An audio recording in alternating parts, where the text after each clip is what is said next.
I think I was really fortunate in Philadelphia. Although we had a lot of coaching changes, we had a great locker room and a great building. And Jeffrey Lurie, Howie Roseman, it all started with Andy Reid, really. And I learned from Brent Selleck, all these players before me, and there's a sense of unity and honestly, because I was drafted to Philly, an unrealistic idea of loyalty from the organization. I never got cut. I never went to another organization. I was only in this one. And I think between me, Lane Johnson was that way, Fletcher Cox was that way, Brandon Graham was that way.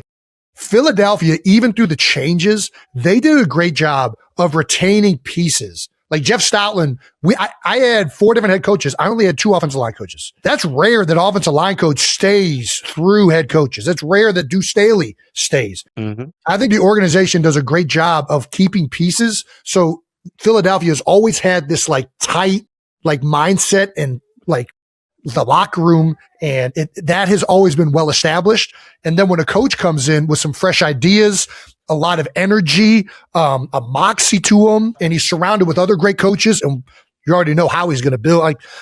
What allows us to win Super Bowls? We had some pretty damn good players. That's the reality of it. And the coaches, Doug was a player, so he knew how to navigate, especially older players who knew what they were doing. He was great on top of building that energy and that motivation, infusing belief. And then with Nick, it's the same way. We didn't win one with Nick. We went to one with Nick. He won one last year. Nick is very good, one of the best at coaching in the team meeting. A lot of times I get into the team meeting, I'm like, man, what are we going to talk about today? What's going to happen? Nick is so good at maximizing and communicating to the team, situational ball, little stories that I feel like sometimes are made up, probably a lot of times are made up. But they get you going. They get the juice going. They set your mindset right. Those. At the end of the day, you still need the players. You need great coordinators. You need a great quarterback. But I think that between Nick and Doug, both of those guys were really, really good at talking to the team, at spreading the message, at communicating with players, right?